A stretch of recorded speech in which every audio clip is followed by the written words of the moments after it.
허리를 삐끗한 뒤부터 허리보다 오히려 다리가 더 저리고 당기지는 않으신가요? 기침이나 재채기를 할 때 다리로 찌릿한 통증이 뻗치거나 오래 앉아 있으면 증상이 더 심해진다면 허리 디스크를 의심해 볼 수 있습니다. 하지만 허리 디스크가 다리 저림으로만 나타나는 것은 아닙니다. 다리로 뻗치는 저림 없이 허리와 엉덩이가 묵직하고 뻐근하게 아픈 경우도 아주 흔한데, 이런 허리둔부 통증은 디스크 자체가 약해져 생기는 추간판성 통증과 함께 오는 척추 뒤쪽 관절의 후관절증 후군, 그리고 주변 근육이 뭉쳐 아픈 근막 통정증 후군이 겹쳐 나타납니다. 즉, 다리 저림과 허리둔부 통증은 원인과 치료가 조금씩 달라 어느 쪽이 주된 문제인지 정확히 가리는 것이 무엇보다 중요합니다. 허리 디스크는 정식 이름으로 요추 추간판 탈출증이라고 하며 젊은 층부터 중장년까지 폭넓게 나타나는 흔한 척추 질환입니다. 오늘은 이 병이 왜 생기는지, 어떤 증상으로 나타나는지, 그리고 신경차단술과 신경성 형술 같은 비수술 치료부터 내시경 수술까지 신경외과 전문의가 처음부터 끝까지 정리해 드리겠습니다. 우리 척추뼈 사이에는 디스크라고 불리는 물렁뼈가 있어 충격을 흡수하는 쿠션 역할을 합니다. 이 디스크의 겉껍질이 약해지면서 안쪽에 젤리 같은 수액이 밀려나와 바로 뒤를 지나는 신경을 누르는 것이 허리 디스크입니다. 신경이 눌리면 그 신경이 지배하는 엉덩이와 다리를 따라 통증과 저림이 뻗쳐 내려갑니다. 중요한 것은 같은 디스크라도 어느 위치의 신경이 얼마나 눌리는지에 따라 증상과 치료가 완전히 달라진다는 점입니다. 실제로 영상에서 크게 튀어나와 보여도 증상이 가벼운 분이 있는가 하면 작아 보여도 심한 통증을 겪는 분도 있습니다. 디스크가 밀려나는 가장 기본적인 바탕은 나이가 들며 디스크의 수분과 탄력이 줄어드는 퇴행성 변화입니다. 여기에 일상의 습관이 더해져 발병 시점과 정도를 좌우합니다. 오래 앉아 일하는 생활과 구부정한 자세, 다리를 꼬는 습관, 무거운 물건을 허리를 숙여 잘못 드는 동작은 디스크에 큰 압력을 줍니다. 특히 허리를 앞으로 숙이거나 앉아 있을 때 디스크 뒤쪽으로 실리는 압력이 크게 올라갑니다. 그래서 무거운 것을 들다 뜨끔하거나 재채기 한 번에 갑자기 터지듯 증상이 시작되는 경우도 많습니다. 흡연과 과체중도 디스크 회복을 더디게 하는 요인입니다. 조금 더 길게 보면 이런 퇴행은 하나의 흐름으로 이어집니다. 처음에는 디스크 속 수액이 수분을 잃고 잘게 부서지면서 마디가 헐거워지는 불안정한 시기를 거치고 우리 몸은 이를 견디기 위해 뼈와 인대, 관절을 두껍게 만들어 마디를 다시 단단히 붙잡습니다. 이렇게 마디의 안정성을 되찾는 대신 신경이 지나는 공간이 좁아지는 척추관 협착증으로 굳어지게 됩니다. 중요한 것은 이런 변화가 나이가 들면 정도의 차이는 있어도 누구에게나 찾아온다는 점입니다. 그래서 영상에서 디스크가 튀어나오거나 척추관이 좁아져 보여도 실제로 증상을 느끼는 분은 그중 일부이며 대부분은 몸이 잘 적응해 큰 불편 없이 지냅니다. 적응하지 못하는 경우에만 다리가 저리고 오래 걷기 힘든 증상이 나타나기 때문에 영상 소견만으로 단정하지 않고 반드시 증상과 함께 보는 것이 중요합니다. 허리 디스크의 가장 특징적인 증상은 다리로 뻗치는 방사통, 즉 좌골신경통입니다. 눌린 신경을 따라 엉덩이에서 허벅지, 종아리, 발끝까지 저리고 당기는 통증이 내려가며 대개 한쪽 다리에 나타나는 경우가 많습니다. 기침이나 재채기, 힘을 줄 때 순간적으로 다리가 찌릿해지는 것도 전형적인 신호입니다. 앉아있거나 허리를 앞으로 숙일 때 더 아프고 누우면 편해지는 양상을 보입니다. 저림과 함께 발끝을 들기 힘들거나 발이 끌리는 느낌이 있다면 신경이 강하게 눌린다는 뜻일 수 있어 더 주의해야 합니다. 허리 통증이 늘 다리로 뻗치는 것은 아닙니다. 다리로 내려가는 저림 없이 허리와 엉덩이, 허벅지 위쪽이 뭉근하고 뻐근하게 아프다면 척추 뒤쪽 관절에서 오는 후관절증 후군을 의심해 볼 수 있습니다. 우리 척추는 앞쪽의 디스크와 뒤쪽 좌우의 후관절이 함께 몸을 지탱하는데 이 후관절이 퇴행하거나 허리를 무리하게 젖히는 동작이 반복되면 염증이 생겨 통증을 일으킵니다. 후관절 통증은 디스크처럼 신경을 따라 다리로 쭉 뻗는 방사통이 아니라 이 그림처럼 허리와 엉덩이, 허벅지에 넓게 겹쳐 퍼지는 연관통으로 나타나는 것이 특징입니다. 또 디스크가 허리를 앞으로 숙일 때 아픈 것과 달리 후관절 증후군은 허리를 뒤로 젖히거나 오래 서 있을 때, 자세를 바꿀 때 더 아픈 경향이 있습니다. 그래서 같은 허리 통증이라도 디스크성 방사통인지 후관절성 연관통인지 진찰과 영상으로 구분하는 것이 중요하며, 후관절이 원인이라면 물리치료와 운동, 그리고 필요할 때 후관절 주변에 직접 소염 약물을 전달하는 주사로 치료합니다. 허리 디스크는 척추관 협착증과 헷갈리기 쉽지만 성격이 다릅니다. 디스크는 앉거나 허리를 숙일 때 더 아프고 비교적 젊은 층에도 흔하며 주로 한쪽 다리로 통증이 뻗치는 경우가 많습니다. 반대로 협착증은 서거나 걸을 때 심해지고 허리를 숙이면 편해지며 나이가 들어 양쪽 다리가 저린 경우가 많습니다. 다만 나이가 들면 디스크 퇴행과 협착이 함께 진행되어 두 가지가 공존하기도 합니다. 그래서 자가 점검으로 단정하지 말고 진찰과 영상으로 주된 원인을 가려 그에 맞는 치료를 하는 것이 중요합니다. 허리 디스크는 밀려난 정도에 따라 단계로 나눕니다. 겉껍질이 약해져 디스크가 볼록해지는 팽윤, 수액이 껍질을 밀고 나오는 돌출, 껍질을 뚫고 빠져나오는 탈출, 그리고 조각이 완전히 떨어져 나온 격리 단계로 진행할 수 있습니다. 흔히 말하는 디스크가 터졌다는 표현은 대개 탈출이나 격리 단계를 가리킵니다. 흥미롭게도 많이 빠져나온 디스크일수록 우리 몸이 이물질로 인식해 오히려 더 잘 흡수되는 경우도 있습니다. 단계가 높다고 반드시 수술이 필요한 것은 아니며 증상과 신경압박 정도를 함께 보고 치료를 정합니다. 진단은 증상을 자세히 듣는 것에서 시작합니다.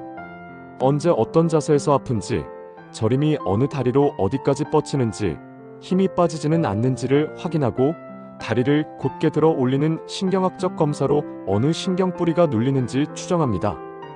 이어서 영상검사로 확인하는데 여기서 꼭 알아두실 것이 있습니다. 엑스레이는 뼈만 보여줄 뿐 디스크나 신경 같은 물렁 조직은 보이지 않습니다. 그래서 엑스레이만 보고 디스크가 있다 없다를 단정하는 것은 정확하지 않으며 디스크와 협착은 단면으로 들여다보는 CT나 MRI로 확인해야 합니다. 현명신경외과는 CT를 갖추고 있어 CT를 당일 바로 촬영하고 신경외과 전문의가 즉시 판독해 디스크가 밀려난 위치와 신경이 눌리는 정도를 정확히 파악합니다. 대부분은 CT로 진단이 가능하며 신경을 더 세밀하게 봐야 하거나 수술을 계획할 때는 MRI를 추가로 찍습니다. 다만 MRI는 CT보다 비용이 훨씬 크기 때문에 증상이 가볍고 경과가 좋은 경우까지 처음부터 무조건 MRI를 찍을 필요는 없습니다. 반대로 척추에 생긴 암이나 다른 곳에서 번진 전이암, 척수가 눌리는 척수 압박, 감염성 척추염, 척추 골절이 의심될 때는 지체 없이 MRI로 빠르게 정밀 진단해야 합니다. 증상과 진찰, 영상을 함께 보고 꼭 필요한 검사를 단계적으로 선택하는 것이 원칙입니다. 허리가 아프면 무조건 디스크나 협착증일까요? 그렇지 않습니다. 사실 디스크나 척추관 협착증이라는 진단은 CT와 MRI 같은 영상 장비가 보급된 20세기 후반에 들어서야 눈으로 확인되기 시작한 비교적 현대적인 진단명입니다. 그런데 영상이 정밀해지면서 뜻밖의 사실도 밝혀졌습니다. 허리가 전혀 아프지 않은 정상인을 촬영해도 디스크가 튀어나온 소견이 매우 흔하게 발견된 것입니다. 한 연구에서는 허리 통증이 없는 사람의 절반 이상에서 디스크 팽윤이 4명 중 1명꼴로 디스크 돌출이 발견되기도 했습니다. 그래서 영상에 디스크가 보인다고 그것이 반드시 지금 아픈 통증의 원인인 것은 아닙니다. 허리가 아프다고 특히 엑스레이 한 장만 보고 무조건 디스크나 협착증이라고 단정하는 말에 휘둘리지 마세요. 다만 반대로 허리 통증을 무조건 가볍게 여겨서도 안 됩니다. 반드시 정밀 검사를 받아야 하는 위험 신호, 이른바 척추 통증의 적신호가 있기 때문입니다. 밤에 잘 때도 아프거나 쉬어도 가라앉지 않는 통증, 원인 없는 체중 감소, 발열, 암을 앓은 병력, 그리고 다리에 힘이 빠지거나 대소변이 불편한 경우가 여기에 해당합니다. 이런 신호가 하나라도 있으면 단순 디스크로만 보지 않고 종양이나 염증, 골절 같은 다른 원인까지 확인하기 위해 반드시 CT나 MRI로 정밀하게 진단받아야 합니다. 정리하면 엑스레이 한 장으로 단정하는 말에 휘둘릴 필요는 없지만 적신호가 있을 때는 반드시 정밀 영상으로 제대로 진단받는 것, 이 두 가지의 균형이 무엇보다 중요합니다. 놀랍게도 밀려나온 디스크는 시간이 지나며 저절로 줄어들기도 합니다. 우리 몸이 튀어나온 디스크 조각을 이물질로 인식해 흡수작용으로 서서히 작게 만들기 때문입니다. 그래서 많은 경우 수술 없이 보존적 치료만으로도 통증이 점차 가라앉습니다. 실제로 여러 연구에서 요추 디스크는 상당수가 보존적 치료로 호전된다고 보고합니다. 특히 스웨덴의 척추 연구자 알프 나침스는 요통과 다리로 뻗치는 하지 방사통의 자연경과를 오랫동안 연구해 갑작스럽게 시작된 허리 통증과 방사통은 대부분 6주에서 12주 사이에 저절로 호전된다는 점과 그래서 성급한 수술보다 근거해 기반의 경과를 지켜보는 것이 중요하다는 점을 강조했습니다. 실제로 여러 장기 추적 연구에서도 수술이 회복을 앞당길 수는 있어도 오랜 시간이 지나면 장기적인 결과는 보존적 치료와 비슷하게 수렴하는 것으로 나타났습니다. 그래서 급성기에는 서둘러 수술을 결정하기보다 통증을 조절하며 몸이 회복하는 자연 경과를 지켜보는 것이 원칙입니다. 다만 기다리면 무조건 낫는다는 뜻은 아니어서 다리 힘이 빠지거나 감각이 둔해지는 변화가 있는지 경과를 함께 지켜보는 것이 중요합니다.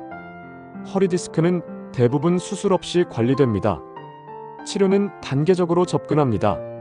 1단계는 약물과 물리치료, 자세 교정과 운동, 생활관리 같은 보존적 치료입니다.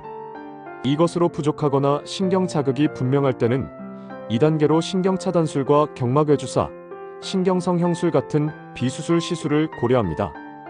그리고 신경압박이 심하거나 마비가 진행하는 경우에만 3단계로 수술을 검토합니다.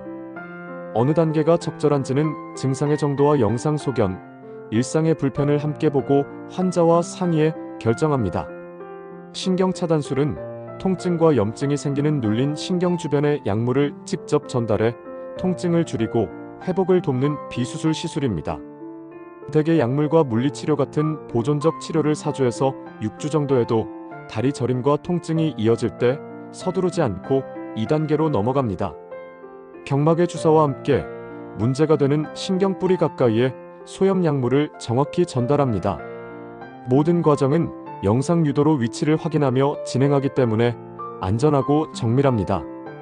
전신 마취가 필요 없어 시술 시간이 짧고 대개 하루 납병동에서 시술과 안정을 거쳐 당일 퇴원할 수 있습니다.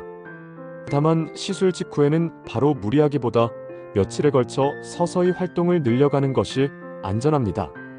많은 환자에서 통증 감소에 도움이 되지만 주사는 회복을 돕는 한 단계이므로 운동과 생활관리를 함께할 때 더 의미가 있습니다. 신경성형술은 신경차단술에서 한 걸음 더 나아간 시술입니다.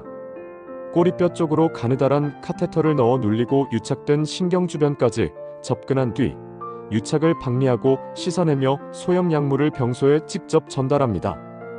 디스크로 신경 주위에 염증과 거미줄 같은 유착이 생기면 통증이 지속되는데 이 유착을 직접 풀어주는 것이 핵심입니다.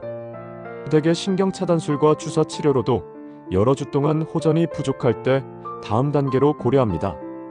그런데 허리 디스크는 시간이 지나며 척추관 협착증이 함께 진행되는 경우가 많습니다.